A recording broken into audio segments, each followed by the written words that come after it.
레위기 4장. 여호와께서 모세에게 말씀하여 이르시되 이스라엘 자손에게 말하여 이르라.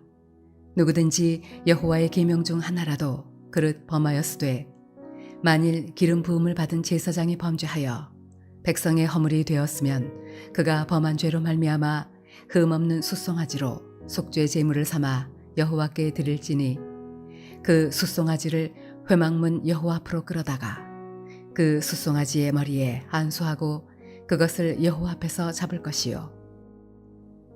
기름 부음을 받은 제사장은 그 숫송아지의 피를 가지고 회막에 들어가서 그 제사장이 손가락에 그 피를 찍어 여호와 앞 곧 성소의 휘장 앞에 7번 뿌릴 것이며, 제사장은 또 그 피를 여호와 앞 곧 회막 안 향단 뿔들에 바르고 그 송아지의 피 전부를 회막문 앞 번제단 밑에 쏟을 것이며, 또 그 속죄 제물이 된 숫송아지의 모든 기름을 떼어낼지니 곧 내장에 덮인 기름과 내장에 붙은 모든 기름과 두 콩팥과 그 위에 기름 곧 허리 쪽에 있는 것과 간에 덮인 거풀을 콩팥과 함께 떼어내되 화목제 제물에 소에게서 떼어냄 같이 할 것이요. 제사장은 그것을 번제단 위에서 불사를 것이며, 그 숫송아지의 가죽과 그 모든 고기와 그것의 머리와 정강이와 내장과 똥 곧 그 송아지의 전체를 진영 밭갓 재버리는 곳인 정결한 곳으로 가져다가 불로 나무 위에서 사르되 곧 재버리는 곳에서 불사를 지니라. 만일 이스라엘 온 회중이 여호와의 계명 중 하나라도 부지 중에 범하여 허물이 있으나 스스로 깨닫지 못하다가 그 범한 죄를 깨달으면 회중은 숫송아지를 속죄제로 드릴지니 그것을 회막 앞으로 끌어다가 회중의 장로들이 여호와 앞에서 그 숫송아지의 머리에 안수하고 그것을 여호와 앞에서 잡을 것이요. 기름 부음을 받은 제사장은 그 숫송아지의 피를 가지고 회막에 들어가서 그 제사장이 손가락으로 그 피를 찍어 여호와 앞 휘장 앞에 7번 뿌릴 것이며, 또 그 피로 회막 안 여호와 앞에 있는 제단 뿔들에 바르고 그 피 전부는 회막문 앞 번제단 밑에 쏟을 것이며, 그것의 기름은 다 떼어 제단 위에서 불사르되 그 송아지를 속죄제의 숫송아지에게 한 것 같이 할지며, 제사장이 그것으로 회중을 위하여 속죄한즉 그들이 사함을 받으리라. 그는 그 숫송아지를 진영 밖으로 가져다가 첫번 숫송아지를 사람같이 불사를지니 이는 회중의 속죄제니라. 만일 족장이 그의 하나님 여호와의 계명 중 하나라도 부지 중에 범하여 허물이 있었는데 그가 범한 죄를 누가 그에게 깨우쳐주면 그는 흠없는 순념소를 예물로 가져다가 그 순념소의 머리에 안수하고 여호와 앞 번제물을 잡는 곳에서 잡을지니 이는 속죄제라. 제사장은 그 속죄 제물의 피를 손가락에 찍어 번제단 뿔들에 바르고 그 피는 번제단 밑에 쏟고 그 모든 기름은 화목제 제물의 기름같이 제단 위에서 불사를 지니 이같이 제사장이 그 범한 죄에 대하여 그를 위하여 속죄한즉 그가 사함을 얻으리라.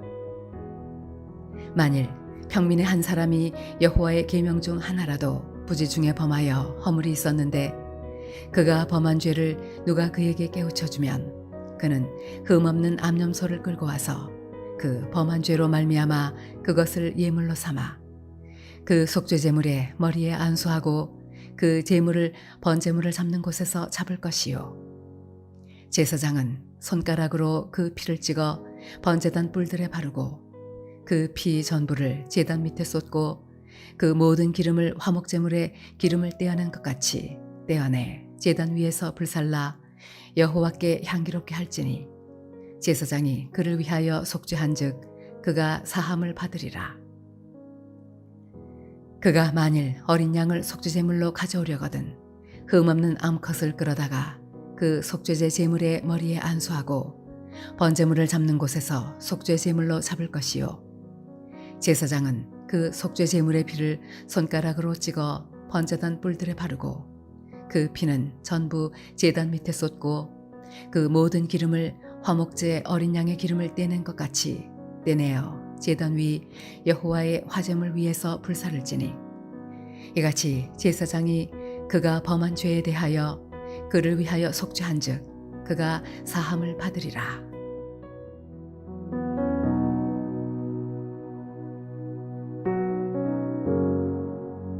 할렐루야. 오늘 하루도 하나님의 은혜 가운데 믿음으로 승리하는 하루의 삶이 되시기를 소원합니다.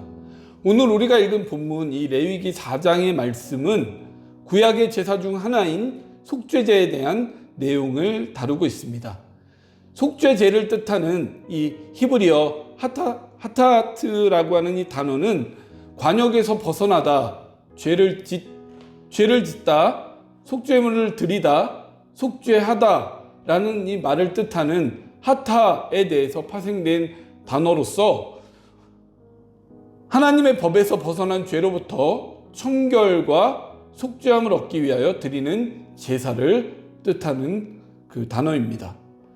속죄제를 드리는 목적은 자신이 저지른 범죄에 대한 용서를 구하는 것을 그 목적에 두고 있습니다.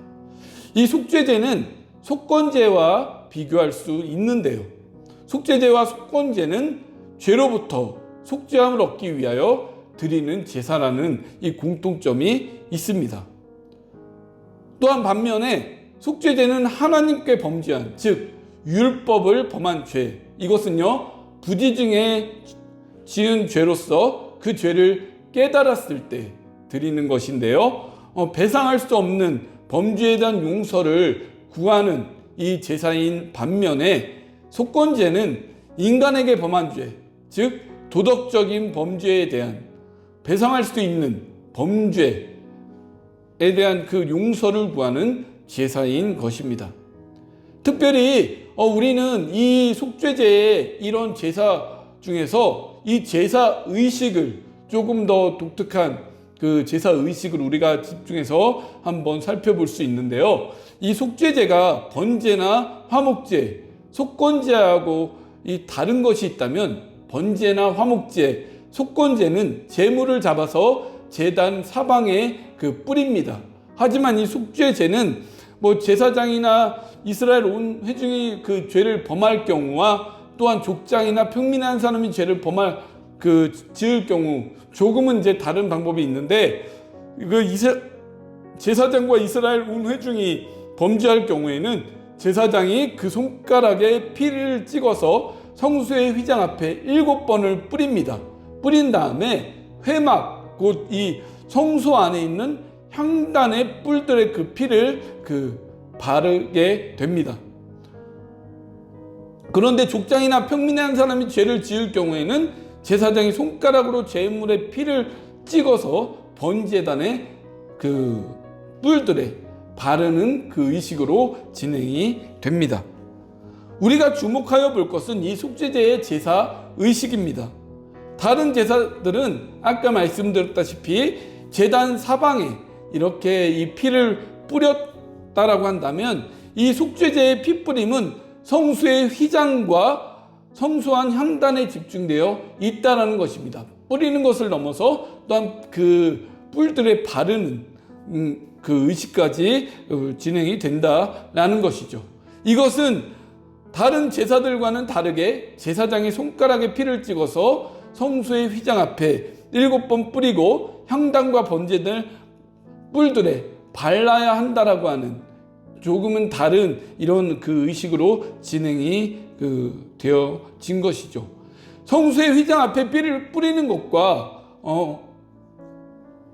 7번 이제 이 피를 뿌리는 것과 향단과 그 번제단의 뿔에 피를 바른 그 이유는 이들의 죄가 그 개인뿐만 아니라 하나님의 성소까지 오염시키는 이러한 것이기 때문에 그것을 정결하게 하기 위한 이 수단이 바로 이 동물의 피를 뿌림과 바름으로 이런 것들을 통해서 해결할 수 있었다라는 것이죠. 이 아까 서두에 속죄제는 부지 중에 하나님의 율법을 범한 것을 깨달았을 때 드리는 제사다라고 말씀을 드렸습니다.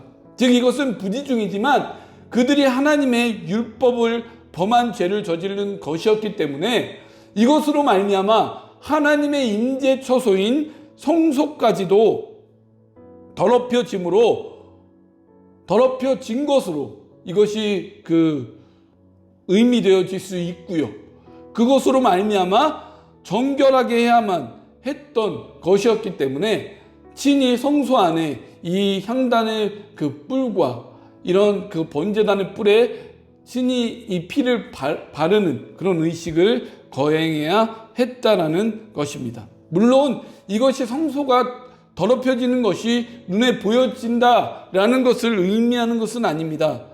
하지만 이 성소와 지성소는 하나님께서 이스라엘 백성들과 관계를 위해서 임재해 계시고 친히 역사하시고 그 속에서 함께 하시는 그런 장소였기 때문에 하나님의 말씀을 어기는 율법을 범하는 이러한 율법을 거슬러 지은 죄는 하나님께서 그들 가운데 계속 머무르시고 관계가 끊어지는 이러한 상황이다라고 볼 수 있기 때문에 이런 속에서 친히 성소한 향단에 있는 뿔에 이 피를 바름으로 이 속에서 이런 관계를 회복하는 이런 모습들이 있어야 했다라는 것이죠. 정결하게 해야 되는 부분들이 있어야 됐다라는 것입니다.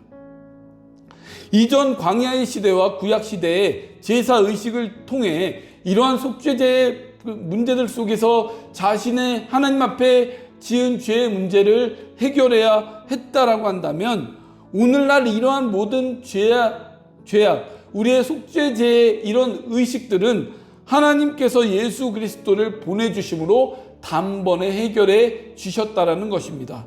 히브리서 9장 21절과 22절 말씀에 보면 이렇게 말씀하고 있습니다. 또한 이와 같이 피를 장막에 섬기는 일에 쓰는 모든 그릇에 뿌렸느니라. 율법을 따라 거의 모든 물건이 피로써 정결하게 되나니 피 흘림이 없은즉 사함이 없느니라 라고 말씀하고 있습니다. 죄를 사하는 것은 피의 흘림을 통해서 이것이 해결된다라는 것이죠. 구약부터 이루어져 왔던, 즉 속죄소에서 이 속죄제를 드림으로 이 모든 문제를 해결해야 되는 부분들이 있는데 이것이 오늘날에는 예수 그리스도를 통하여 해결이 되었다라는 것입니다. 그렇다면 속죄제로 오신 예수님의 보혈이 우리에게 주는 의미는 무엇일까요? 이것을 레위기 4장에 있는 속죄제의 제사 의식 안에 담겨져 있는 의미와 함께 연관해서 볼 때에 첫 번째로 이것에 대한 의미는 속죄제로 오신 예수님의 보혈이 의미하는 우리에게 주는 교훈과 의미는 죄로 인해 끊어졌던 하나님과의 관계가 회복되는 것을 의미하고 있고요. 두 번째로는 이것은 하나님의 너그러운 용서를 의미한다라고 볼 수 있습니다.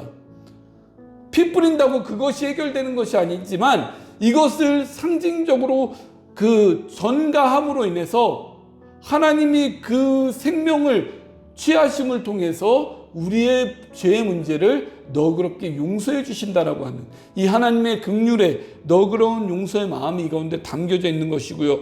세 번째로는 이것으로 말미암아 구원과 영생의 영원한 새 생명을 얻게 된 축복을 의미하고 있다라고 볼 수 있습니다. 속죄제로 오신 예수님을 통해서 우리는 이러한 은혜를 경험하는 우리의 모습이 된다라는 것입니다.